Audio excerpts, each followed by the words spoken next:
Hello, Cecile. Very nice to welcome you in our first edition of the Growth FMCG CEO podcast. How are you doing today? I'm great. Thank you, Frederic. Right in the middle of the Olympic Games in Paris. Very good.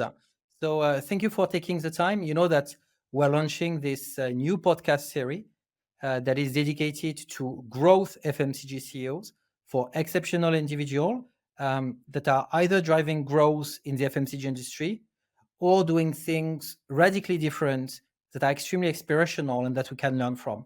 So we are very grateful that you accepted our invite, Cecile.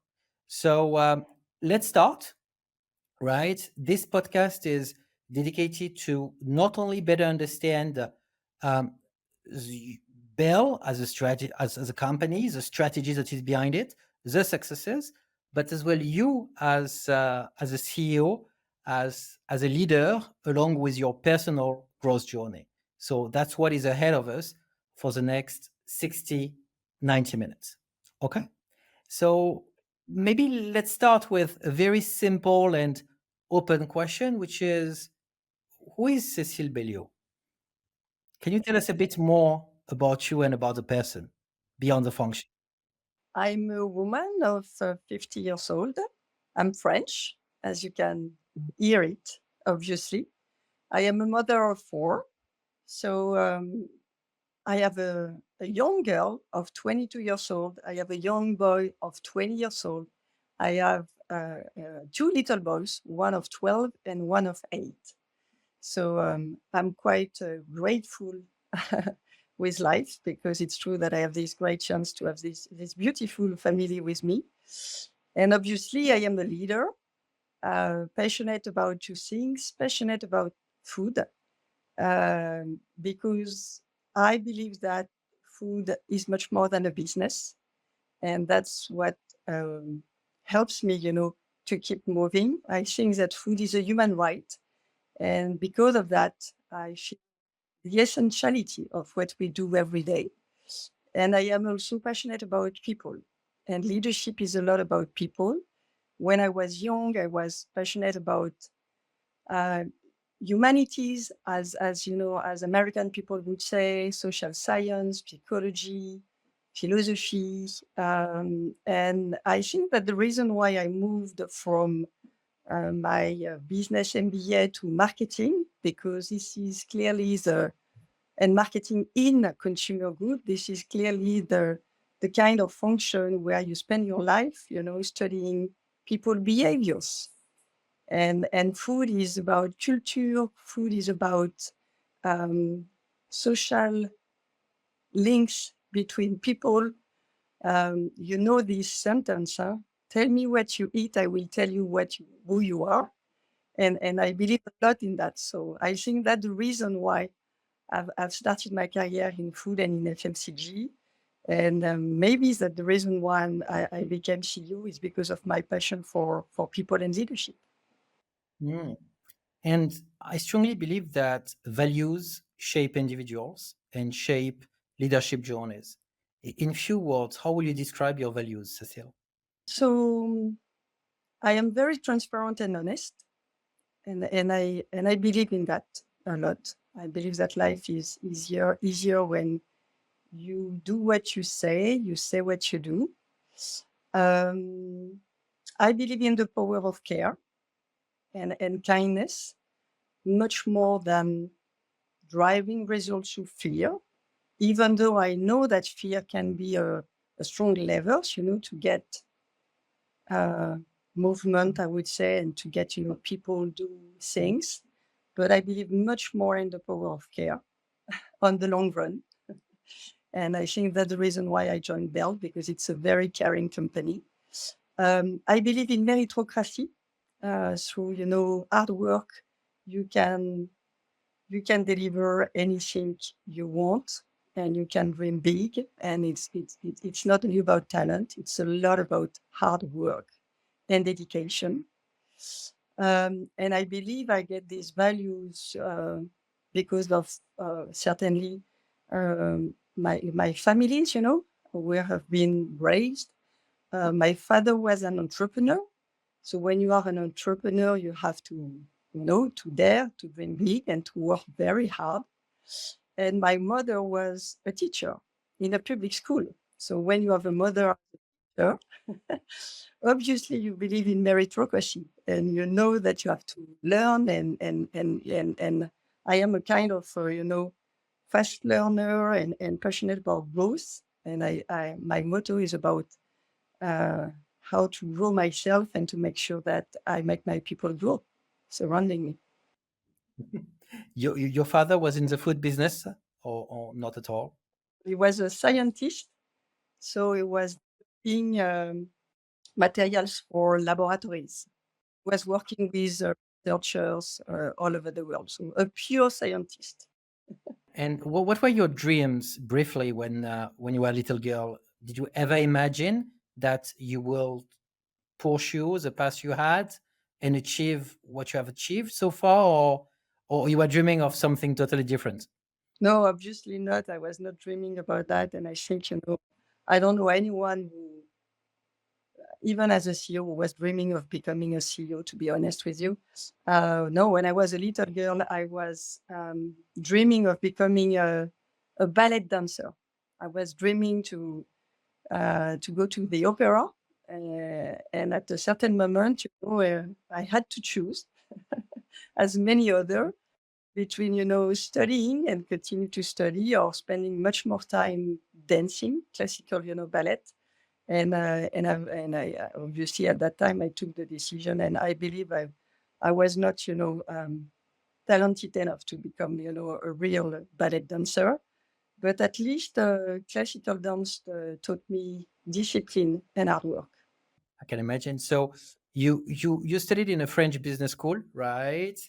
At the end of the 90s, you started your career in FMCG, and if I'm not mistaken, you're starting your career with Kraft and then Danone. And so, could you please tell us a bit more about your leadership journey and your professional journey that spans, if I'm not mistaken, 27 years, soon 30 years. So, what has been the journey, and what did you enjoy the most? First of all, I've started, as I was telling you, in marketing and in consumer good. I think because of what I've explained to you, because of my passion for people. And when you study marketing, it's about how do we shape, behaviors of the people. Do we really understand? And food is so much into the culture that it's not by chance that I've started at Craft. And I loved it, immediately. Um, I was lucky because after 3 years, I've moved to Danone. And when I've started at Danone, I discovered very quickly that food was, as I was telling you, much more than a business. Danone has been built, on this dual project that has been, that has set up the company thanks to, Antoine Ribou. And the dual project is about, a social project and economical project. Yes, it's a company. Yes, you have to deliver, growth and profit, but at the same time, you have a mission. Danone is not by chance a mission-led company. And immediately when I started at Danone, I understood that we were having a different way to do business.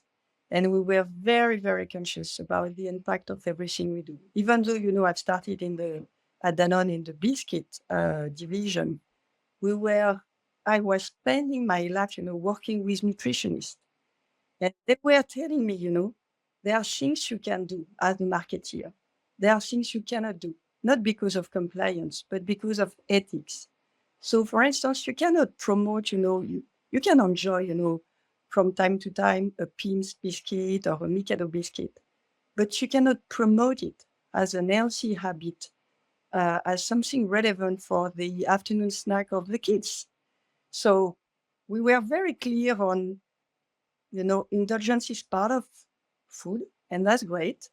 But we have an accountability, and this accountability should help to the kids to feed themselves properly. So we are very, very strict, on how do we promote healthy afternoon snacks? How do we always propose, balance ways to consume our biscuits? So I understood very quickly that there is a way, to drive profitability and ethics and sustainability at the same time. And that's the reason why I've spent the 17 years at Danone. And thanks to Danone, I had the great chance to work on many countries, live in many countries. I've been living in Belgium, I've been living in Russia, and I was enjoying, the movement between global function and local function up to the general management position when I was in France. And then I moved to Bell. And the reason why I moved to Bell was because I was feeling super in sync with the company mission. It's also a mission-led company in France because I wanted to enjoy a family-owned company business because it's true that it clearly shapes the way you take decision. When you have shareholders who are obsessed about the next generations and passing the baton to the next generations. When you look at the business with glasses that look at that far, what is the impact of your decision today on the next 20 or 30 years, because the company is 139 years old, it's true that it gives you a different perspective. And I was feeling very in sync with the mission of the company, which is to provide, healthier and sustainable, snacks for all. I was sharing this conviction that you can be a quite mid-sized company, compared with the big ones, Nestle, Danone, and still being recognized to be the most innovative and the most sustainable company in the food industry. And that's what we aim for. So we'll come back on Bell in details. Before that, um, what's your perspective on your favorite engagements? Because it's 2 decades plus work experience, very different roles, food, but as well water, but as well gum, because I think you started in gum. If I'm, you can put gum in food, but I mean we don't swallow it. So and it's a bit of a different category as well.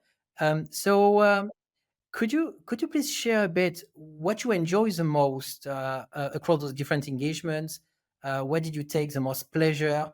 What has been the greatest successes, but as well the setbacks, because that's where you learn the most as well. And so, what have been the key moments that shaped you as a leader? I'm sure there were some key, strong, powerful moments in this journey. What were there? So first of all, I cannot say that I have preferred moment, honestly. And because I think that every step of my career is also a moment in my life, overall. And that's why, for me, it's very difficult to choose and to pick up one because it was really an ongoing growth journey. And for instance, when I was in Russia, it was a fantastic moment of transformation where Danone it was just after the acquisition of Unimilk. It was a 2 billion euro business where we were having a white page and we were needing, to set up a strategy for a portfolio that Danone was not expert in. It was milk and kefir and sour cream and cheese. So something that, categories that Danone was not used, to manage and to pilot. And it was also a moment of my life where I was enjoying living in Moscow, but also having my 3 kids, and the little one was only 1 year old, the third one, Sasha. So that's why it's difficult for me to choose. It was a great moment, but I can also tell you that when I was general manager for France, and you know how much French is important for Danone, this is the start of Danone. So when I was enjoying, water division and then the one Danone on France, I enjoyed it fantastically because it was also a big moment of transformation. And it was a moment where I gave birth to my first one. So that's why it's difficult for me that I've preferred this or this because everything is associated, with my own personal journey on top of the professional one. The only thing that I can testify that I think what is important in a career and what was important for me was to be super clear on where were my strengths.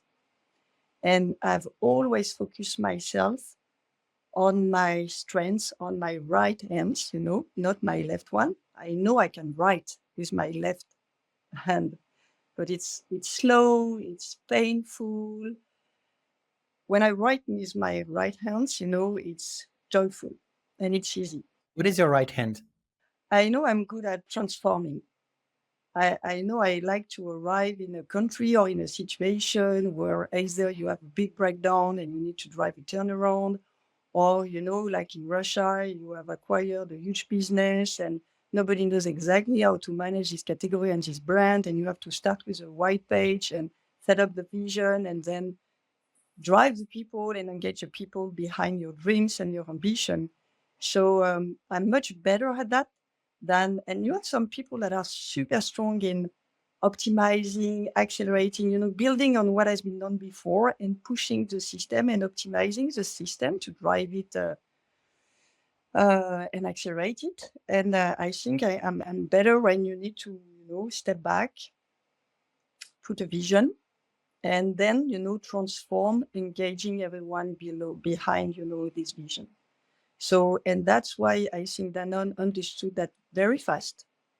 And I was capable to refuse great position because I was thinking that it was not stretching myself enough. And even though, it was a great position, I was not passionate about it. So I refused sometimes, position where Danone told me, but nobody did refuse that kind of position, like marketing director in France for the biscuit division. And I told them, but I know France by heart. I've done all the brand. So I would like to discover, global position, new countries. And at the moment, they provided me my first global position. And it was a job creation. So they were a part of risk with that. But I was very at ease with taking this risk. When I was promoted in Russia, I am the one who raised my hand. And I was the one, asking for it. Because first of all, I was speaking Russian because I learned Russian when I was at school. It's my first foreign language. And because I was passionate about Russian culture, so I wanted to live this adventure. But at the end of the day, I know it was a risk also. Some people told me, whoa, Russia, it's wild.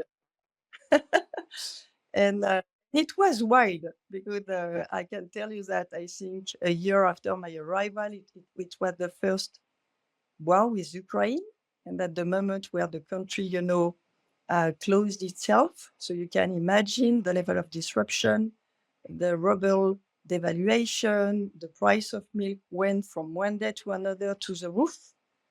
So I've learned how to manage in a very volatile environment, and I've learned, to accept that, you are in front of the unknown. And that was a fantastic gift for me. And I think it helped me a lot when we had to go through the massive tsunami of inflation, with the start of the new Ukraine war. I think it helped me a lot to manage a company because I've been through that when I was at the head of, Russia on the marketing side. So I think important is to know what you want, to know where you are good at, and to dare to build your own path and not necessarily, following the path that is supposed to be followed, but to build your own and to accept that when you choose, you have to renounce. Uh, and I knew I was very aligned with my own choice, and I always believed they were the right one. And so far, so good. Very good. And would you say that this experience in Russia was the most challenging one because of the culture, the market, the category as well? Because milk is high frequency, high penetration category, high to differentiate, hard to decommoditize. So it's really a different animal. Yeah, absolutely. I think it was one of the most fantastic one because the team was fantastic. The connection that I had at that time, with Russian people, and it was a personal growth journey, absolutely fantastic. So it was one of the most challenging one, and certainly one of the moments where I learned the most, definitely. Because on top of that, Russia is not a country; it's a continent. When you have to manage Siberia and Moscow, it's a different country. You can imagine that you don't exactly serve the same people with the same habit. In a village in Siberia and in the middle of Moscow, you have very different uh, behaviors and way to approach the market. So 6 years ago, you started roughly, 6 years ago, you started at Bell. First, in a position of strategy, business development, right? And then a bit more than 2 years ago, you moved to the group CEO role. Bell is singular, right? We'll discuss about it. You will explain us, but it's highly singular for multiple reasons. The company structure is very singular. Its mission is very singular. You became the first non-family member CEO, which is singular as well, right? You'll tell us about that. So, can you explain us a bit the journey, so and the circumstances in which you joined Bell? What was the mandate, and what has been your journey over the last 6 years? Yeah, for sure. When I've decided to join Bell, 6 years ago, it was because I was in touch with Antoine Fievet. It's funny because the first time I've been in touch with Bell, it was 5 years before the moment I really joined, the company. But at that time, I was ready to leave Danone. But at the moment I get in touch with Antoine Fievet, and Antoine Fievet was at that time the chairman and the CEO of the company and family member of the fifth generation. And because I get in touch with him and we were having maybe once per year, a regular lunch together just to share about businesses and what we see at the key challenges and issues as two companies working in the food industry. I understood the step by step that I was very, very, very in sync with the mission and the values of this company. Values that are about, dare, care, and commit. Dare because there is a lot of innovation behind Bell, and we don't necessarily, see that at first sight. But in reality, it's funny to understand that there is only one company on earth who knows how to do a Babybel, and it's Bell. There is only one company on earth who knows how to do the mini cubes, called, in France, a Berry Cube, or Kiri Sweet Cube in China. And this is Bell. And because this is a proprietary, know-how with dedicated machine. And so there is a kind of, unicity with very strong brands. And I love brands, obviously. Truly global brands, you can ask in France, in US, you show a round red box, and anyone will tell you that it's a Babybel. You don't even need to name it. So triangular portion, it's the same. Everyone will tell you that it's a laughing co portion. So the brands are super strong, are super iconic. The mission is really to keep nurturing, this innovative mindset, which has been the start of the company, to continue to build and nurture the care. Care has been embedded into the company culture since, I don't know, 20, 30 years. They talk about care, not nowadays. And I think that's good. Most of the company would talk about care. But 20 or 30 years ago, it was not that usual, I would say. This company believes a lot in the power of laughter. I'm used to say that the start of the company is this fantastic brand name, The Laughing Co. And the reason why we buy and we continue to buy and we transmit that to our kids, it's because the cow is laughing. And this brand stands for celebrating the power of laughter, lively stuff. and people who, it's very interesting when you hear people who are the laughing consumer, they will tell you in France, in Morocco, in Algeria, in Vietnam, in US, they will tell you, we know that life is tough, but we also know that there is one way, to go through and tackle with all life's challenges. And this is to keep this positivity and philosophy in life that whatever happens, it's better to love. So that's great to work with that kind of brand within the portfolio. But why I'm mentioning that, because I think it shaped massively the company culture. And for instance, I'm used to say that at Bell, we do serious things without taking ourselves too seriously, because we cannot. So we have a very serious mission, which is about, providing healthier and more sustainable snacks. But we also provide super playful snacks. So it's a different way to engage with people, It's we live in the power of fun and joy and laughter and playfulness. And that's the magic of the company, I think.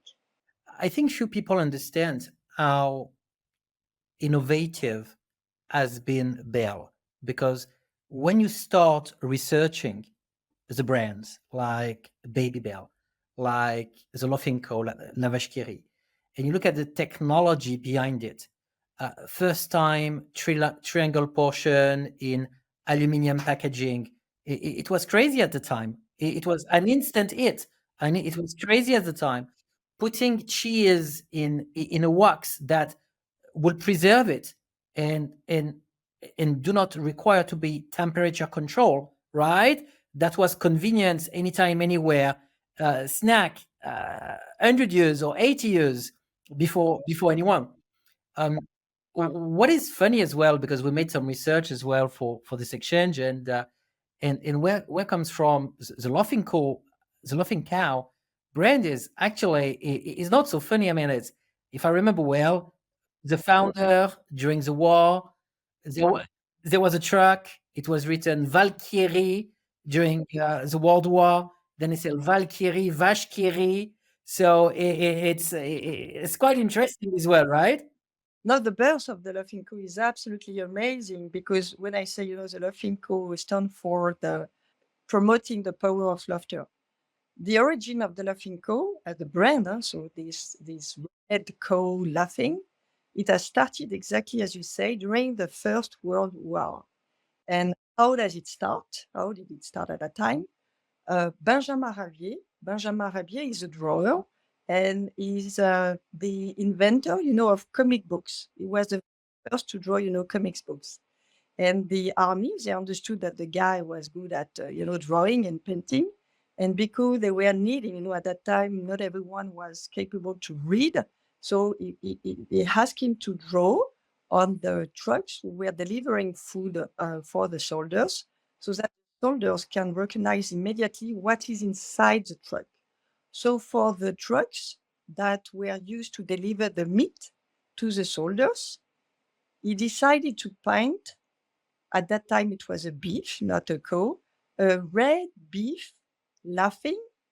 And on top of it, he wrote the Valkyrie, which was a way to make a joke and to laugh at the German soldiers in front of the French one. And why he did that? He did that because when he was looking at the condition of life of the soldiers, can you imagine, condition of life of the soldiers during the First World War? He was thinking at the time, I need to find a way to provide them a smile. I need to find a way. So he could have drawn, any kind of, piece of meat. And because he was having this obsession, okay, let's provide them a smile. That's how he had this fantastic idea of red code laughing. And Leon Bell met him during the World War One. And when he came back in his village, he was having all these big wheels of cheese. And he said, what will I do with that? Because I cannot, keep them for too long. And people cannot afford, to buy them because cheese is very expensive.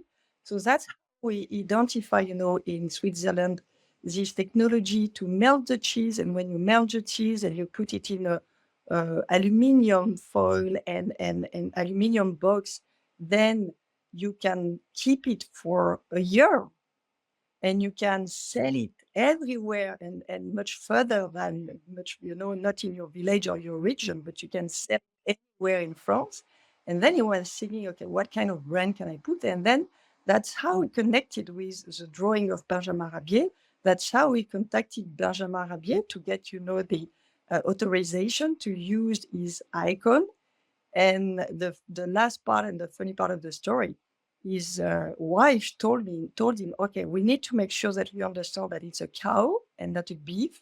So let's put, earrings with the box so that we understand that it's a cow, it's a female, and it's not a beef. So that's how, and it's super daring, it's super innovative to start. It's extremely innovative because before that, the dairy and the cheese industry was mostly unbranded. It was local to local. It was extremely seasonal as well. Extremely seasonal as well. So I would even dare to say that the Laughing Cow, with all this innovation, really addressed some huge bottlenecks of growth to grow the category, to start as well creating the category where cows are not present, because you could start shipping to places where there are not cows within France and beyond, right? Removing seasonality around it. So it was incredibly innovative. And I'm not so sure that a lot of people understand the innovation and the breakthrough that the Laughing Cow was on just the cheese and the dairy category. No, that's clear, and you're absolutely right. And when you imagine that this brand has 102 years, it's, I don't know if today anyone would dare to launch a brand with a red cow smiling on it. So that's where you see all the modernity, and that's how you create an iconic brand. Some companies, they claim they want to build an iconic brand, but you cannot claim it. Either you are an iconic brand because you are part of the culture, you're part of, and the Laughing Co is part of the culture. And that's why a lot of artists, contemporary artists, have played with it, have embedded, this icon into their hearts. And everyone has a story with the Laughing Co, if you ask in France, but also you go in Morocco, which is that in Morocco, everyone has a story with the Laughing Co. They think it's a local brand, actually. I'm pretty sure. They would say, Laughing Co is ours. Yes, absolutely. And as we translate, I think it's part of the magic also. We translate the name of the brand. So in France, it's La Vache qui rit. In Spain, it's La Vaca que ría. So in every country, we translate it. So, and it's so much embedded into the culture of these countries. And by the way, you don't consume the Laughing Co in France like you consume it in Morocco. In France, it's at the end of the meal like any cheese. In Morocco, it's really like your butter. You start your day. It's at breakfast, or it's a basic meal as part of your sandwich. With Moroccan bread, and you split it in two, and you put a portion of flamenco inside, and it's the meal of usual workers. In Morocco. So in every country, we have embedded it into the local culture. And that's why people believe it's, as you said, that's why people believe it's coming from their country. Now, very interesting. So 6 years ago, Antoine brought you on board. What was the mandate? What was the ask and the framing of this collaboration? Transformation. And that's why, I joined, and it providing me the resources that I was needing, because I've started with the strategies, the brands, the research and innovation. And after 6 months, even providing me all the markets, meaning that all the general manager and markets were reporting to me. So I was having kind of a deputy CEO role very, very fast. And he was needing someone very in sync with his vision, mission. So the vision was, I want to build the most innovative and most sustainable company in the food industry. He keeps on saying, I want to build the Patagonia of food. So you see the bench, it's a big, but that's exactly the dream he has. And but he was needing someone to help him to transform and to pivot the company. So the transformation was about, when I arrived, my obsession was, okay, this is a family-owned company. We need to set this company, set it up for success for the next generation. So I was having two obsessions. One, which was, how can I strengthen the resilience of the business? And to do so, how can I pivot the geo footprint of the company? Because at that time, the company was obviously very strong in France and in Europe, very strong in North Africa and Middle East, good size also in the US, very, very small in Asia, very small in Asia. And because we were big in North Africa and in Middle East, and very dependent from the Middle East results in terms of both profit and net sales, this company has been massively hit by all the geopolitical, crisis in Middle East. So the company has been hit by the war in Libya, by the war in Syria, by the collapse of Lebanon, and that's why, I told the company, I understand that this is the history of Bell. We will continue to focus on strategic market because Middle East with Saudi Arabia, for instance, we have a strategic market, but I cannot depend anymore from the volatile ones. My margin cannot depend from countries where anything can happen from one day to another. So we need to reshape the geo footprint of the company. And the two big bets were we need to accelerate massively in US and in Europe. So how to accelerate the growth there. And we need to build a leg in Asia, because when you are in a food company, the strategy is quite easy. Where do you have people? And where do you have people with money, meaning middle class? Where the growth of the middle class will come from? China, India. As simple as that, it's quite easy. So then I've put a lot of focus in building China and starting a business which is quite, successful right now in China. So we have multiplied by 5 the volume in China for the next, 4 years, multiplied by 8 the net sales, multiplied by 2 the US in less than 5 years. When I look at the geo footprint, 5 years ago, US, NORAM and China was 25% of the company net sales. Now it's 1/3. And honestly, if I look at the trajectory, it will be half of the company net sales in 5 years, just, keeping the pace. So that was one of the strategic, topic. The other strategic topic to build resilience and to transform the company was to be less dependent from only one category, which at that time was cheese, no portion of cheese, maybe Babybel of Inco, and rebalancing it with food portions. And the vision behind that was also the vision of Antoine, and he stated, and I was so much, aligned with him, he said that Bell is not about cheese. Bell is about healthy snack. When you sell Babybel all over the world, you don't sell a cheese, you sell a mini portion, a portion control. You provide all the goodness of milk, and you provide it in a fantastic experiential brand because you play with the wax, so it's super playful, it's super convenient, it's super healthy. So we are a snacking company, and our know-how is on the way we package things, So we have shifted the company, selling the brand that were cheese brand, and we did some, I think, quite daring move when we have decided to sell 500 million euros of net sales with L'Erdameur, which was a leading brand, in cheese in France, in Germany, in Italy, because we have decided to focus and to accelerate the brands that are perceived as, snacking. So our core brands, the Love Inco, Babybel, Kiri, and obviously an acquisition that has been done and that we accelerate big time all over the world, which is Go Go Squeeze in the US or Pompot in France. And it's a brand we sell pouches of applesauce, fruit puree, or fruit and veggie puree. You can put anything you want in these little pouches. But you have the same magic, same DNA as Bell, super playful. You have a joke at the bottom. You can play with the cup and super healthy.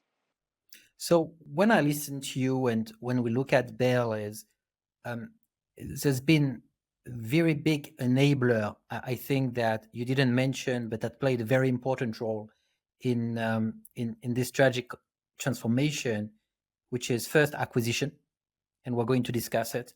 What's the acquisition that you did? What is the one that went well? Maybe the one that went less well, and what you learn in the process, right? But as well as strategic partnerships, right? Because China and India are stories of strategic partnerships, right? It's not something you could have done alone. It's something that may well have been too difficult to do with a full acquisition for obvious reasons. So, could you please a bit? Let's start with acquisitions as enabler of your journey, and then as strategic partnership, because there are two things that we feel when we review your journey, you've been doing rather well. Yeah, and when you look at acquisition, so the acquisition has been done with I would say the strategic pivot that I described from cheese to snacks has been done by Antoine Fiouet when he did the acquisition of Mum, so Materne. I think it was 7 or 8 years ago, and at the moment he really said to the full company, "Okay, this is where I want to play. This is a strategic bet, and this company totally looks like us." And by the way, I have managed. It was my accountability as a CEO to manage a merge, and the merge is extremely successful because both companies have the same DNA. It doesn't mean that it's exactly the same culture, but we have exactly the same DNA, the same mission, the same way to look at snacks. So we call them, purposeful snacks because they are full of, ratings. Um, so that's the first move that has been done. And this move has allowed us to strengthen our capabilities in France and footprint in France, strengthen the footprint, in the US. And now we accelerate because we use the backbone of Bern to launch these little pouches everywhere in the world. So that's why we accelerate in Canada. That's why we start and accelerate, a business in Portugal, in UK. So you can imagine how much you can then leverage your scale and the one company to balance the portfolio. So to give you an example, 5 years ago, we were having only 15% of the portfolio on non-dairy categories. Today it's 25, and it was a growth journey. It's not like, we have delivered nearly 6% CAGR growth. So we have rebalanced, we gained 10 points. And again, I believe that in the next 5 years, it will be more than a third of the company. And then we will reach, by, the next 10 years, obviously the 50-50, that is our aim. So you can you tell us a bit more about strategic partnerships, because those were absolutely instrumental to unlock some of the results you just mentioned. Yes, in fact, I strongly believe that the future winners are the one capable to build partnerships and to build what I call an open ecosystem, especially for companies of our size. Why do I believe so? I am not obsessed about scale, and that's the reason why, by the way, I sold L'Air d'Amour. If I was obsessed about scale, I would not have sold it. I'm obsessed about being agile. So to have this mid-size is an opportunity, and still to be strong locally. And if you want to be strong locally, when you arrive in China like us pretty late, you're better to find partners. Same in India. I've never ever thought that I would be capable by myself to create the cheese category in India, because it's 10 million stores, 10 million point of sales. How do you want me to have the muscles to build, step by step. It would take me 20 years and I would spend a big amount of money. And by then, any kind of local player would have built the category better than me and would have copied me and accelerate. So that's the reason why, for the new geographies especially, and India is a good example, we know what we're good at. We know how to produce processed cheese in a very efficient way. We have been capable to adapt our innovation to a country like India, meaning that we have developed a specific sachet for India with a great content in terms of nutrition. We always start by understanding where are the deficiencies of the kids, country by country. So we fortify, we provide protein, we really want to be best in class in terms of nutrition. And at the same time, we know that the only way to succeed in India is to provide it in ambient and at 10 rupees. And it's exactly what we have set up with Britannia. Britannia brings the access to the market. They cover 6 million of point of sales on 10. And we provide the brand, the innovations, the capacity to build a new factory and start a new factory in India and to start it well because we are expert of what we do. And we have a very balanced, relationship, governance, and very balanced, partnerships. And I think that's the beauty of a successful, joint venture is when each of the partner brings value to the GV, and there is no sleeping partner in what we do. This is an example of partnership, but we have many others. What we do with the startups, for instance, in the field of alternative protein are very good examples of how do you partner and how do you accelerate innovation. Can you tell us a bit more about this partnership? Because there are different types of partnerships you have that I think are very interesting. So there is India and China where you partner to get local scale and go to market in an environment that are hyper fragmented and that enable you to punch above your weight and to establish your brands. I think you did that very well. But as well, there are some different types of partnerships. There's a partnership that hits that made the news. Maybe it was 12 months ago or so. I don't exactly remember, about alternative protein and how to use artificial intelligence to mimic texture and taste. So could you please a bit tell us more about it? What this it's Climax Food, I think, and what do they do? What is the intent? Where do you stand in the journey? And what is the promise of it? Yeah. For every startup with whom we partner, either Climax Food, either Super Brood, either Standing Ovation, it's always the same starting point. So first of all, when this startup, I know what I can do. I know what I cannot do. I know I don't have the biotechnology expert that you need to explore alternative protein. I know I have zero expert on artificial intelligence and data from within, and it would take me, ages to really build a strong, artificial intelligence know-how to build my own tool to design and to invent the future of food. They have that. They are financed, in US by big firms who believe in the future of food. So they get the means. They have the expert, they have the brain, that they don't know how to scale. And for them, the most difficult part is how can I move from I am a startup, I've understood, how to design new food and deliver innovation through artificial intelligence and data, but how can I scale that? And to scale, they need people like us. We are a kind of a proof of concept for them. We develop with them, we test their technology at scale, and we provide them the support on, okay, how could we know how to scale and industrialize? They don't know how to do that.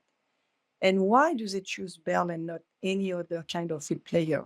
Because they could, they are so smart and so strong, they could sign with a lot of players. And I think the there are two differences between us and the others. The first one, sincerity on the mission. They know that we are a family-owned company. They know that we truly want to prove that there is a way to reinvent food in a sustainable way. They know that we have a long-term view on things, so that's important for them. And they also notice that we have very strong brands. So when you co-develop and you launch the next generation of Babybel, it will provide them immediately credibility and awareness. So we are big enough to have the global footprint, big enough to have attractive brands, and also small enough to put the right level of dedication and to connect well this startup with my R&D. So they are not put aside. Sometimes in big companies you have venture capital department and they invest a bit like if you are an investor. I'm not an investor for this startup. I'm a real strategic partner. I don't put money in their startup. That's not my point. I build team who work together to put at scale their technology. And that's why I cannot, by the way, sign with a lot of them, because I don't have enough people to manage different projects. So when you look at the last 6 years, right, the transformation of the company is kind of dramatic when you look at the numbers, when you look at the category footprint, when you look at the geographic footprint. If you have a step back and if you look behind, what do you think worked well and what do you think worked less well and what did you learn? I think we did well on accelerating on the category, as you said, accelerating on the footprint, accelerating on sustainability big time. We really pioneer, and we have the sustainability has always been embedded into the company mission. What is different right now in the way we pilot it is a way we have accelerating the operationalization of sustainability, so commitment on water, on CO2, on regenerative agriculture. So the way we drive it is I think, a bit different, and we are, I think, recognized as pioneer on this front. Where we have failed so far, or where we are not where we were expecting to be, is on the alternative protein and plant-based side. Honestly, we were thinking, even with the startup, so it shows how much scale is difficult. We were thinking that we would be able to put on the market breakthrough technologies that would provide nutrition and taste at the same level as cheese, faster than what we have done so far. And I think that one of the big reasons why the market is not growing anymore is because the proposition on the plant-based market are not tasty enough, are not enjoyable enough, and are not nutritious enough. And the purpose of the strategic partnership I was mentioning with the startup is to be able to provide same taste, same sensorial experience, and same nutrition at the actual cheese proposition.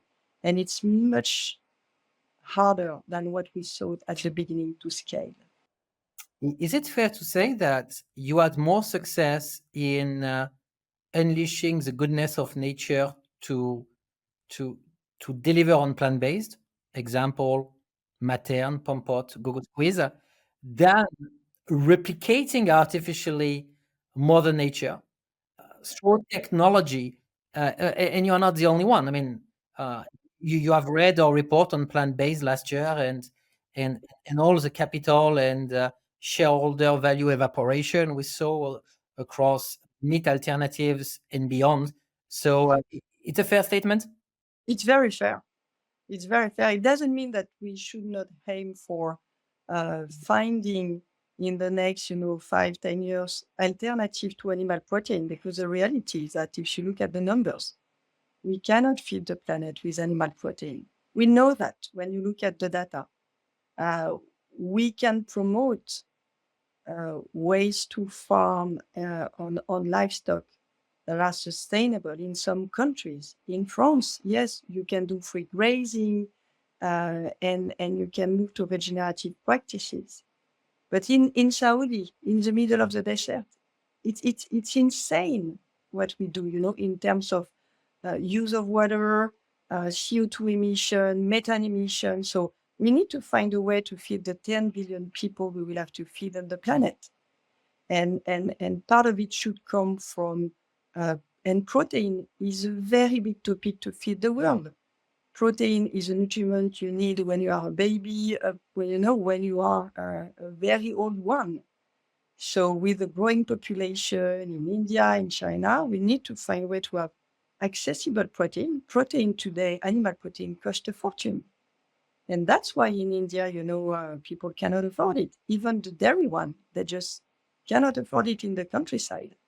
If you go in sub-Saharan Africa, that's exactly the same. So for health reason, for food security reason, and for environmental reason, we have to crack the code. But today the code has not been cracked yet. So I think it's a good transition with sustainability. Sustainability has become ubiquitous as a word. I would even dare to say that, without being too cynical, maybe even a buzzword, and sometimes a marketing argument with very limited rationals behind. Bell has really been addressing sustainability, embracing it as a strategy. You have done things that few have done globally, and you will explain us, but you have been one of the very first companies, at least in the FMCG industry, to frame the two legs principle, as you call it, right? Whereas we need to have a performance that we need to be performant from a financial point of view, but as well from a planet point of view, right? And the way you look at it, which we believe is the right way, is you have a system of an accounting system for each SKUs to calculate its environmental impact, right? If I'm not mistaken, that's scope 1 and scope 2, right? Scope 3 as well.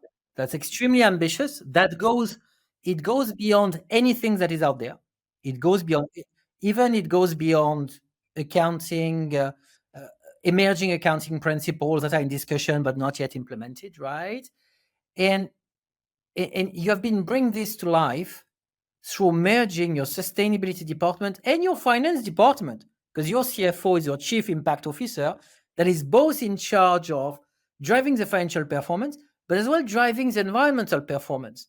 We do not know any other companies, large FMCG companies, that have done that. Could you please a bit explain us the journey, the why, the what, the how, the learnings, maybe the failures as well, and the setbacks, the tensions, because there were tensions to reconcile in this journey. So could you please explain us a bit that, because that is truly unique and fascinating. In fact, the thinking is always the same, and it starts with the why. If you truly believe in our mission, if you truly believe that as a family-owned company, we need to build a company resilient enough to be here in 100 years, you cannot escape from looking at the challenges concerning people health. Half of the population in US is obese because of us, because of the food system. We cannot, deny our accountability in that.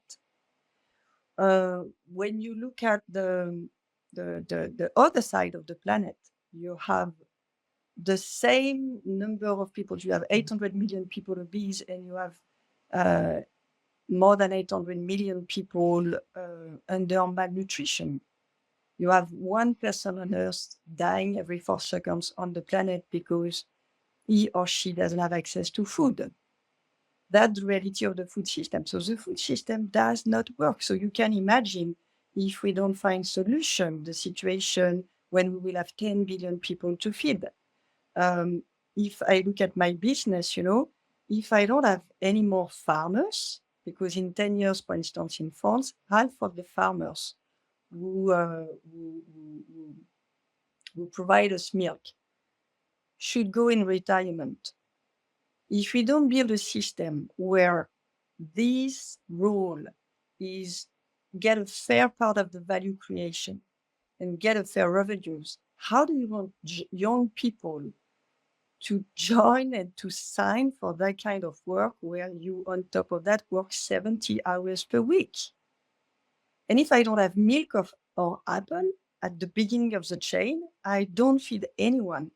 So when I look at the water issue, the climate change and the rise of temperature, the issue of fair wages and fair revenues, for farmers, if you look at the things with this very long-term view and the willingness to truly pass the company to the next generation, you cannot escape to embed this topic into your strategy.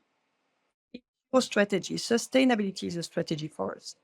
And I'm used to say, as a CEO, I'm not an NGO. Don't get me wrong. I'm here to make sure that this company is set up for success in the next 20 or 30 years. So that's why sustainability is embedded into my strategy. And then the big difference is, as a CEO, I'm here to drive value creation for my shareholders. What is very different is the way we frame value creation in alignment with my shareholders. And my shareholders, and Antoine Fievet, the first one is the one who has embedded that into the company DNA, is we frame value creation on two legs. And we look at the two legs of financial performance and the sustainability in a very holistic way, because as you said, sustainability is water, CO2, is fair wages for and fair revenues for my farmers, it's regenerative agriculture, it's obviously healthiness of the portion we provide. So when I have a conversation with the family, I always define the value creation on the two legs. And every decision taken on the company is taken always on two legs. And we need both. We need financial performance, because the only way to finance transition to clean energy, to put value back in the value chain for the farmers, to continue to innovate and invent the proteins of the future and scale this, it requires cash. It requires investments. So I need definitely the profitability. So there are a lot of companies talking like you, but very few. You are the only one that did what you do to go so far. So why that? And what have been your learning in implementing this? Because you have been going beyond words. You have been going beyond saying, "Oh, we need to reduce emission by X%, reducing this by X%." It's not a pledge; it's a double accounting that is driving decisions on a day-to-day basis across the organization. There are concrete decisions you take, concrete investment decision that you report in the news that are extremely capex intensive. Some of them, right, in terms of biomass and everything. So why the words are the same, but the actions are different? And what has been the learning in this journey? I think, first of all, the big difference is sincerity. If you believe that as a CEO, you are here to drive this company, not for the next 3 years, because normally any kind of CEO, even the one in public company, you don't work for the next 3 years. It's not true, not as a CEO. So if you look at the long-term view and you see the level of disruption we will have to face, and you build a resilient company and you want to anticipate all of them and solve part of the issue, you have to embed that into your company. And the only way to operationalize a strategy is to put metrics. In a company, if you don't have metrics, if you don't count, if it's not part of your accounting system, if you don't have this level of granularity, you do not pilot it. And that's why Antoine had this idea to say, okay, let's put under the same head financial performance and sustainability performance. Because if there is one function in the company that is good at setting the target, piloting the targets, putting the stretch, in a positive way, putting stretch so that everyone deliver on both, this is the role of the ex-finance team. So we have changed the way we name it because it's not about finance, it's about both.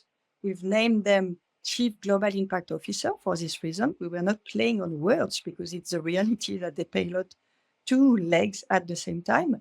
And they are the one who are capable to find, these third path where you manage and you do compromise between short term and long term. And you always take decision in an holistic way. And yes, sometimes you do things that looks absolutely crazy from a financial point of view. I was, telling you this very nice story on the first biomass that has been, invested at the company level. The first biomass, it was, I think, 6 years ago or 7 years ago. And the payback at that time was 25 years. Okay. The reality is that then you would say, okay, this payback is insane. Okay, right. That was not the point. At that time, Antoine took the decision that we have to go for it because this is what is right. This is what we should do, again, to sustain, the company for the next 20 years. The very funny part of the story is that when the Ukraine war happened, when the price of gas and oil went to the roof, and when people were even scared not to have enough energy to run their factories, we were pretty, at ease because when you have a factory with a biomass, you do not depend from the oil and gas cost and even supply. And we did at that time, I had to redo the exercise of the payback, but with the new data of the real cost of carbon, because real cost of carbon is not anymore 50 euro per ton, but it's 150 euros. That's it. And we took the real cost for oil and the real cost for gas. And then, from one day to another, the payback was 5 years. So the funny part of it is that sometimes, you have to do things because it's what you have to do because it's right. And you will see that the beauty of it is that we strongly believe that what we do is and will be in the coming years a competitive edge. So there are two things in the Bell case, if I may, that I find very interesting. The first one is the fact that you quantified your value at stake. So basically, you are very clear to say, my profitability is mid to high single digit, okay? But if I apply true costing of water, CO2, natural resources, I am minus, how much are you? At Bell minus, how much? We don't disclose it, but we are on minus, yes. Yeah, okay. You don't disclose it, but I would have expected to be minus, right? And you are not transporting sugar in water in plastic bottles across the world, right? Saying that there are some businesses that are a big minus, right? But it's a bit of a taboo. It's a total taboo in the industry to say if we'll have a true cost of water and CO2, what should be my EBIT, right? We will release soon a publication at FFA to bring clarity on this, but this is huge. That's the first thing. The second thing that I find genuinely interesting about the approach at Bell is you have the agility to model payback based on scenarios of cost of resources. So say, okay, right, we're looking at something, cost of carbon, $50 per ton, $100, $150, right? Cost of water, X dollars, and so on. And based on this, take decision. What we find interesting is the approach to strategize sustainability in 3 steps, which is first is let's understand our value at stake. So how much our profit is going to evolve if that materializes.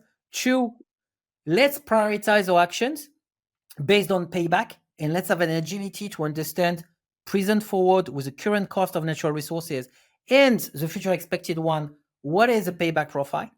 3rd, let's develop a plan that is balanced, ambitious, but on which we progress at scale, because sometimes there are trade-offs, but we always progress. And are those three learnings fair when I look at it? Is it fair? No, it's very fair that the way we do things, and so far, it's how we deliver to keep always a step in advance in implementing sustainability at scale, exactly as you said it. That's exactly the way we prioritize CapEx. That's exactly the way, you take decision on innovation. Um, One of the topic we still work on, but it's a journey, is how could we embed? So we always were obsessed about how can I really get the true profit of the company? And the true profit of the company takes into account the externalities. And yes, if you really put the cost of water and the cost of CO2, it's negative. That's absolutely obvious. And we are not the worst one, exactly as you said. And you're not the worst one. But we try also, and it's still a journey, to work with universities and experts on could we also put into the P&L the positive cost of what we do? Positive externalities. Absolutely. For the communities, for the job, for all the goodness. Exactly. When you provide healthy snack, when your share of stomach come from when you push, Google squeeze consumption in the US, and you know that it's instead of snacks full of fat and sugar. And when and we can prove it that when you have kids consuming Go Squeeze pouch or Tompot, they eat more fruits and veggie in their total diet, because it's a way also to learn how to like fruit taste and explore different fruits. So we know that doing so, you have a positive impact on kids and people health, because these habits that you keep them when you grow. So it has a positive impact because we know the cost of weight, obesity on the healthcare system. We know the implication for the society. So when you provide a fair revenues to your farmers and you finance the transition to regenerative agriculture, and when your soil, start to capture more water and more CO2. So not only you can put that positively in the P&L, but on top of that, from a social point of view, from food sovereignty point of view, from food security point of view, we have a positive impact. And our farmers in France were not demonstrating at the beginning of the year like the others, or at least not for the recognition of their work through their revenues, maybe to make sure that they are recognized as an essential part of the chain. And I agree with them. We need to acknowledge more that. But they were not on the street or in our head office, because they would not consider that we have a fair relationship. We have a very fair relationship with them. So that has an amazing value for the society. So one day I believe that we will find a way to put that in a full accounting system. Today, there is a fake dilemma. The fake dilemma, in our views, is only companies like Bell stand up private ownership that have a very different set of priorities because of their owner's vision can afford to do what they are doing. Our views as a firm, and I think you would agree with that, is it is just good and responsible management to integrate the cost of resources in your P&L, to understand your value at stake, and to anticipate and to do the right things, because it may well be a question of time before regulation come and the cost of those resources increase, right? What's your view on those few statements? I cannot be more agree with you. I believe it's a fake dilemma. I believe any kind of CEO who truly, consider his job as I need to set up my company for success in the next, 5 to 10 years, has to work exactly the way we work. And I refuse to believe that this is only because we are a family-owned company that it's possible to find this narrow path between sustainability and profitability. And by the way, I think that the resilience of the company is a proof of that. We have, delivered continuous growth, volume growth this year, massive improvement of the profitability, 250 bips of improvement of the profitability versus last year. So, we prove that there is a way to do both. And we refuse to oppose them. And we believe that it's already true today, but in the coming years, exactly as you said it, the regulators will not have any other way than starting to put taxes on natural resources and the way we use them. And the resources will cost more. So for the one who are absolutely not ready for that, the level of disruption could be absolutely massive. Absolutely. Would you agree to say that strategizing sustainability rigorously from a quantitative point of view with understanding of the value at stake now in the future, understanding your levers and the payback based on the cost of resources, having a thorough plan to address it, to address all of those risks, but as well opportunities because there are positive externalities like you mentioned. Do you think it is going to become increasingly a source of competitive advantage in the FMCG industry? Yeah, I'm sure about that. And by the way, I think it's already the case for Bell. To be honest, I think this is a way to be perceived as different, as innovative. That's how, even though I am a mid-sized company, how do I connect with Doug, the CEO of Walmart? Not because of my size. How come that at the last, the last, event they've done, connecting all the people at Walmart, in charge of sustainability, how come that we were the only supplier on stage, the only one? Because we are the only one who tick all the box. We tick the box of, yes, we have regenerative agriculture, but, we have also the commitment on healthy snacks. And when I did this, very unique partnership with Carrefour, when we were even announcing it on the news and saying that we are the first supplier who have signed a partnership with Carrefour, it was, part of the annual contract negotiation. But for the first time, we have signed a contract which was truly embedded the two legs. So of course, we have objective of net sales and gross margin, but we were having also a very precise objective of decrease of the CO2 footprint, improvement of the revenues of the farmers, improvement of the nutrition that we provide to the kids in France. And we were capable to sign that kind of contract because exactly as you were saying it, we are the only one so far, or very few people can do it, to have by SKU on CO2, the scope 1, 2, 3. And it's 1, 2, 3 because the issue is on scope 3. And we are working right now to do exactly the same on water. So it's always a long journey. I'm not saying that it's easy and you will get there, in 2 months, but, and I would not say that we pilot CO2 and improvement on the CO2 journey, even though we discuss it every month and because we can pilot it at the month, frequency. I would not say that we are as good as piloting the CO2 than the gross margin because we have 30, 40 years of experience of managing margin. But we learn every day and we improve every day, and it has massively transformed the conversation on performance. We have reframed the way we look at performance. We have reframed the meaning of winning. And in a company, people are here to win. And that's why it changed every conversation within the company. The journey that has been done by Bell with your help, but as well that was started and initiated before you and that you amplified, is remarkable over the last 6 years. Remarkable through different lenses, right?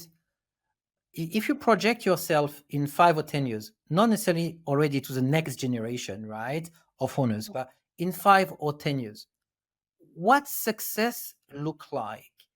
And I would even been a bit more daring, considering the huge problems ahead of us. When I look at the calories intake in the US, is 5,000 calories. Now it's they take GLP-1 as sweets, as candies, and they move from one extreme to the others to tackle that. There are a lot of unmet needs. So, what is the ambition for Bell, right? And how high is high, considering the size of the unmet needs, consumer unmet needs, but planet unmet needs as well. So how do you approach that? What success look like? How high is high? So what success look like for me, I keep on saying that we play an infinite game. And success will be if we can prove to the rest of the world that this model of built on two legs works over the years, go through all the poly crises we will have to go through, because you've seen that we have moved for the last 5 years, we've moved into a poly crisis world. So we never know what will come next, honestly. So I believe this model will prove by its resilience. I believe that we would have built a company truly built on two legs, dairy, and on dairy with fruit and veggies and plant-based. I believe we will continue to grow global brands with the same, magic that is playfulness and healthiness at the same time. I believe we will have a much more balanced footprint, and as I was telling you, in Asia and in NORAM. So we keep the strategy, and for me, the success would be that we are not the only one. The success would be that we have the ambition is to make the ecosystem move. So if we have the capability to bring retailers with us, embrace this model and push the rest, and especially the big ones, to move, that's when we win. We will consider that we win when we will not be the only one, because to really truly change the food system, we cannot be the only one. I'm going to give you a very stupid example, but we work in the US to move the orchards to regenerative agriculture. The reality when you work with the farmers, the one on the orchards, okay, they provide to us maybe 20, 30% of their crops, but all the rest go to the fresh apple that are sold, through Costco or Walmart. So if we don't align with Walmart and Costco, the standards exactly to move to regenerative agriculture, I cannot make the system move by my own. I can do it, on milk to some extent, because I have dedicated farmers. I cannot do it everywhere, and the apple is a very good example. So we need to be together and work together on this. We need to highlight the work that has been done on the upstream. We need to put value back in the upstream quickly. And we need to align that as a retailer, you have a massive impact on how people feed themselves. So because you decide your assortment, because you decide your price, you decide your promotion, you decide your merchandising, you massively influence the way kids and people feed themselves. We need to have an aligned ecosystem to succeed. And then aligned sets of regulations to provide a framework in which we can make decisions, plan, and allocate resources. True, absolutely. So switching gears, I think what a very interesting and candid and open conversation on sustainability, type of conversation that unfortunately do not happen so often, but hopefully more and more, right? So very grateful about this very rich exchange on sustainability. I just would like to pivot on a topic that might be seen as a cliche, but I think is very important, is women in leadership position, and especially in CEOs, right? And the reason why I want to touch base on this is because you are one of the very, very few women CEO in the FMCG industry. Very, very few. And it's a bit paradoxical because the immense majority of purchasing decisions are taken by women in the FMCG industry, right? The immense majority, more than 70%. Depends the categories, but on average, right? And when you look at the talent intake outside of the plants and operation, the majority of the talent intake across HR, but marketing, increasingly sales as well, finance, are women. So, what's your take on this paradox? How do you see it? What will it take? What are the benefits? What is your experience? And what is your advice for fellow CEOs, FMCG executives, but as well women Mm. So you're absolutely right. And I think the reason why is because of the society and because where we come from, and it's a long journey. And I think the moment when companies have started to embrace diversity and inclusion truly is not that far away. So it takes time to change the system and to get rid of the bias on both sides, by the way. Huh? I'm not saying that it's only due to the bias coming from the men in leadership position. I also believe that they are biased on women's side. They don't, and because they don't have role model, exactly as you were saying. It's very difficult to become what you cannot see. That's a reality. And you will hear that from a lot of minorities. Very, very difficult to become what you cannot see. So that's why, by the way, I think it's important to showcase to I think part of my job is to show that yes, it's possible. It's possible to be a woman, to be a mother, and to be a CEO and to be a leader and to manage it nicely and not to have to give up on anything. Um, I think it has started to move. It's pretty slow. And I would say that it always comes back to the sincerity of the top on this topic. For me, it's a bit like, we were talking about sustainability and transformation on sustainability, and you were telling me what is the difference between Bell and the other.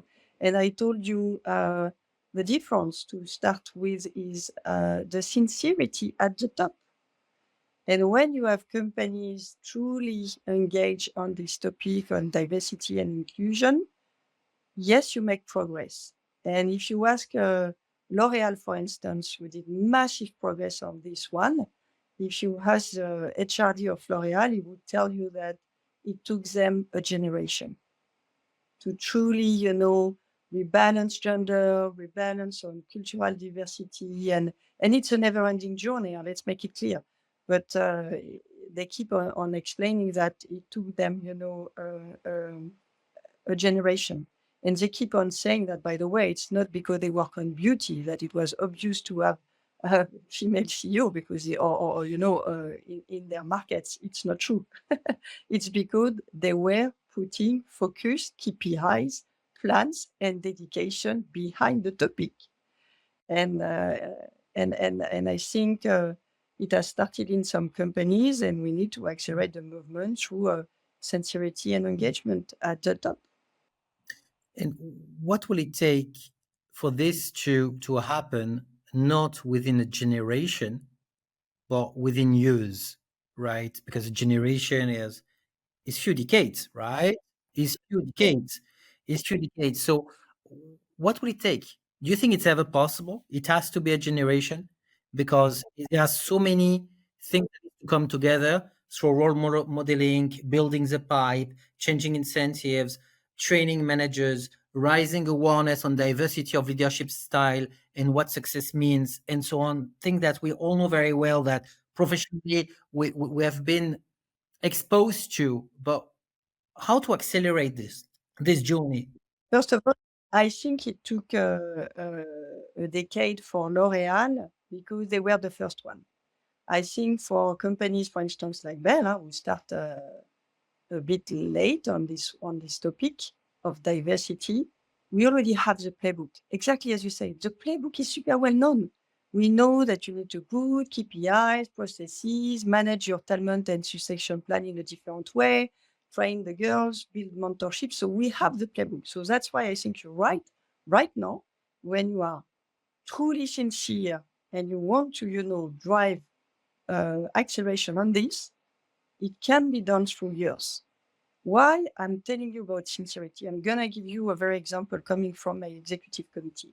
I have a balanced executive committee in terms of gender, which doesn't happen that often, but that's the reality. And it doesn't happen by chance. It's because it was a willingness from my side. The last job that I've created is a job of strategy, transformation, data, and tech all together. And I was very clear. I said, I want a woman and not a French girl. I want someone from outside France, because by history we are very, very French oriented, and we cannot be a global company with only French people at the COMEX. It's not possible anymore. It took me nearly a year. So for 1 year, I have accepted to have an unfilled position.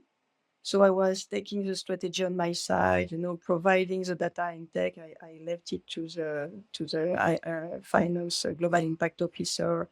I was having other, part of the organization, managing the transformation. So yes, you have to make some compromise, but I was so much convinced that diversity in terms of gender and culture brings performance, that I was ready to wait till the moment I have the perfect fit.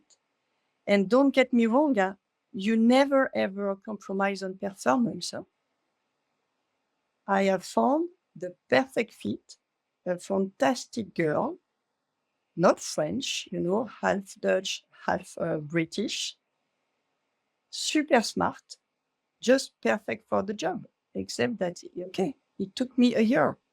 So that's why, at a certain moment, the easiest things to do when you have to fill your pipe is to always, hire people who look like you, who are part of your ecosystem.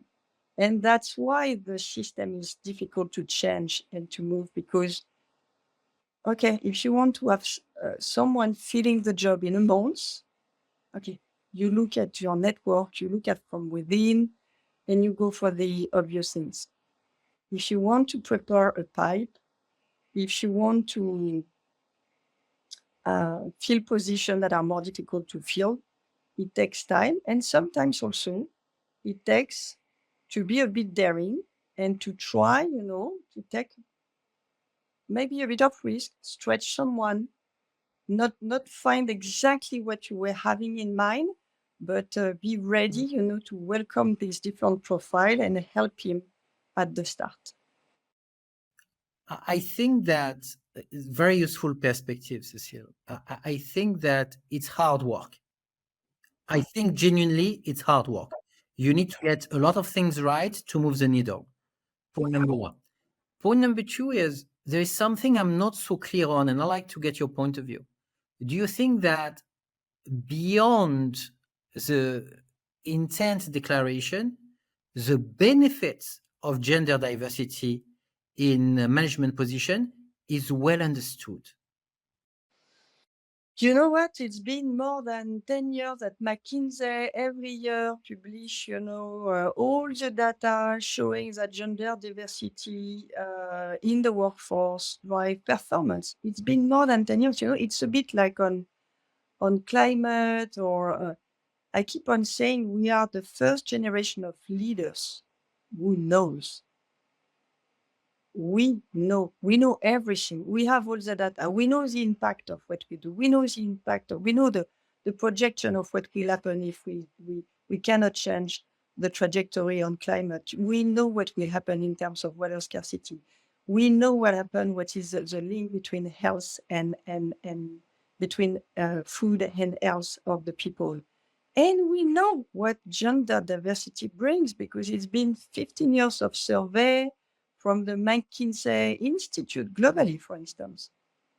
So I don't know if leaders are aware, but I believe that top leaders and CEO who are used, to be nurtured with all this data coming from outside, just have to read. The facts are here.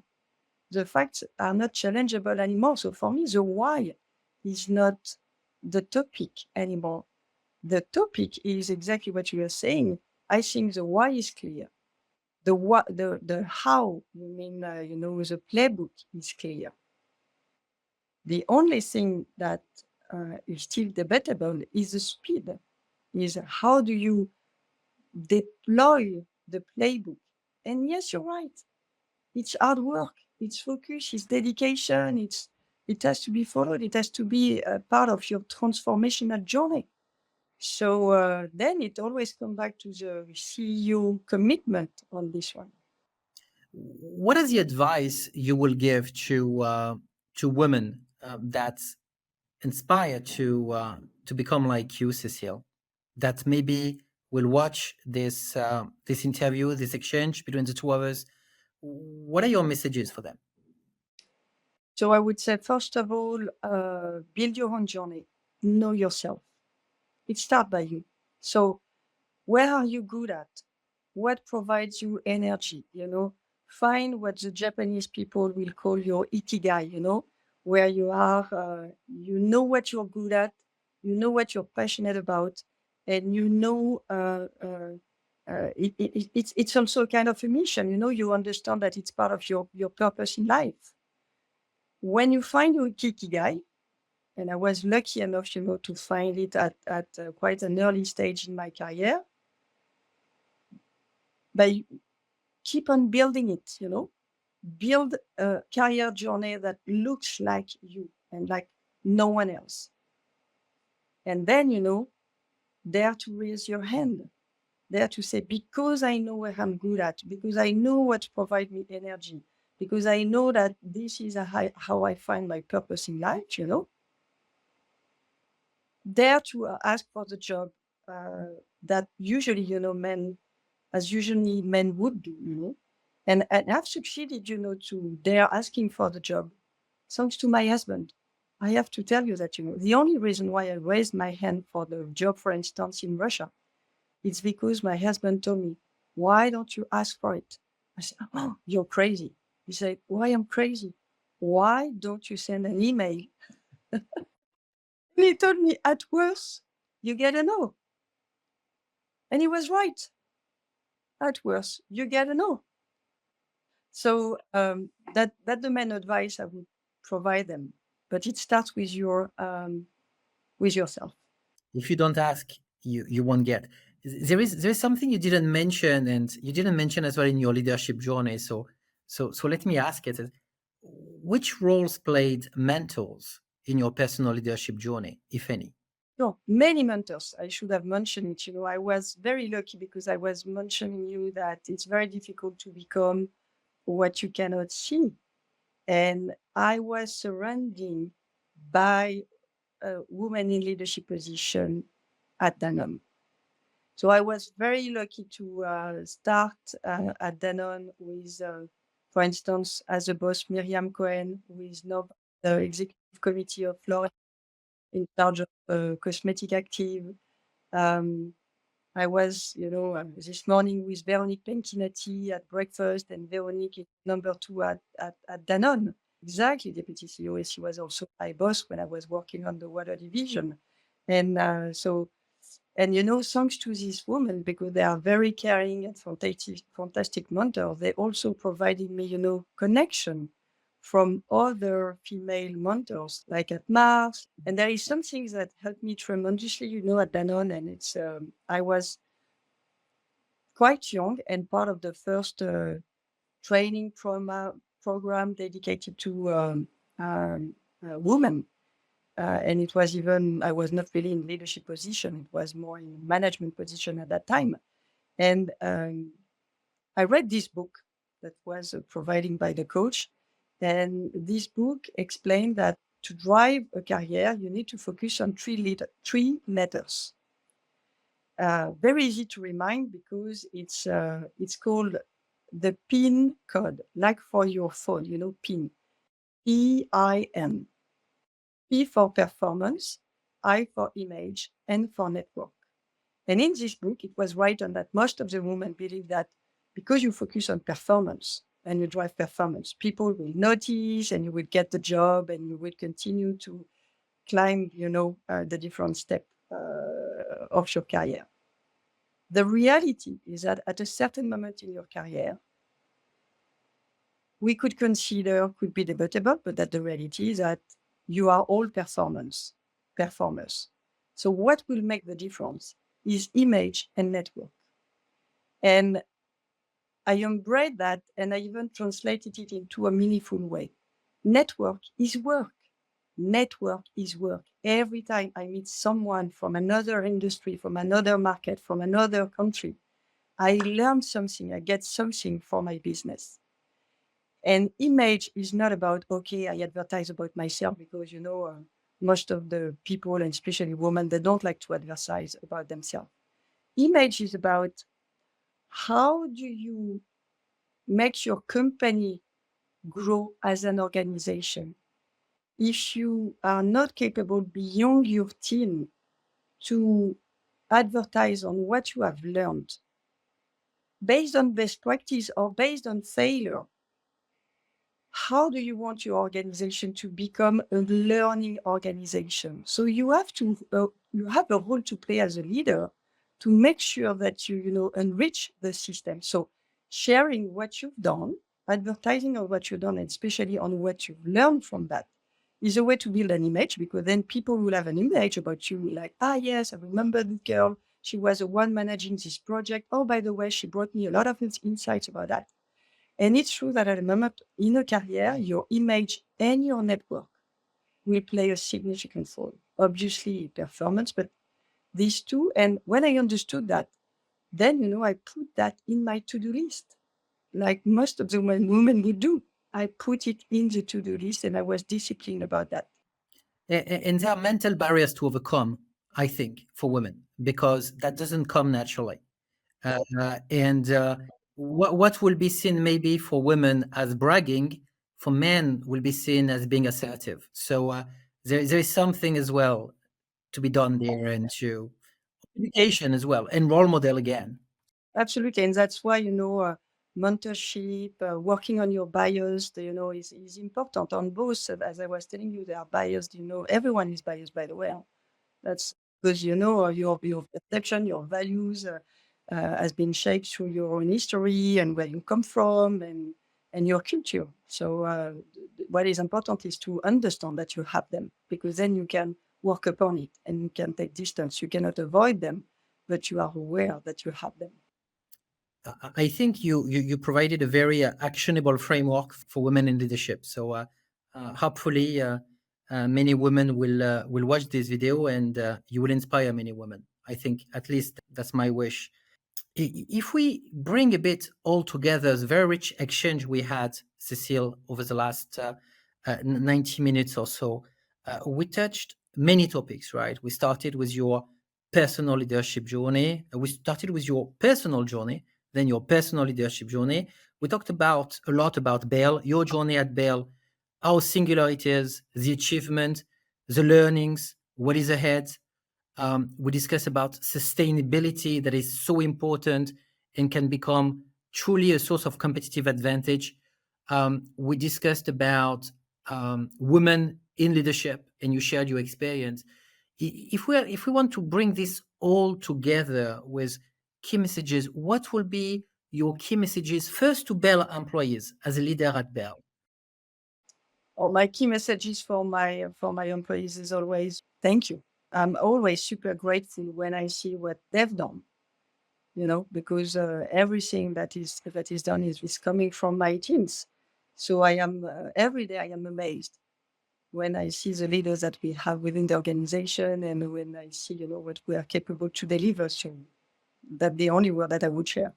A huge, huge thank you. And to Bell stakeholders, people you work with, the customers, suppliers, but as well, so what will be the key messages you like to share?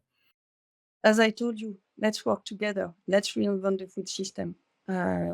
We have a huge accountability in what is happening today in the world, related to health issues of the people, but also food is about health of the people, health of the planet, well-being of the farmer. So let's play the infinite game together to transform conversation between us.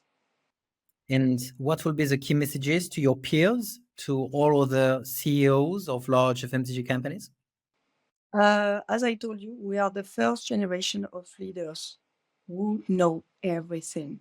First generation of leaders who knows absolutely everything on the impact of what we do on the people, on the planet. It provides us huge accountability. So let's take our responsibility and let's show that as we try to do it at Bern, that there is a way. There is a way to manage both long-term and short-term, and not to jeopardize, the long-term for short-term goal. That there is a way to drive profitability and sustainability. and let's walk the talk together. Are you ready to open doors of Bell to some other companies to show them how you have done it in very transparently and help mentoring and training maybe some other FMCG companies? Are you ready to do that? We do a lot on this. Exactly as I was telling you, as we play an infinite game, we absolutely do not believe that it should stay a competitive edge. We believe it's a competitive edge, and we want to continue to pioneer and to keep the step in advance.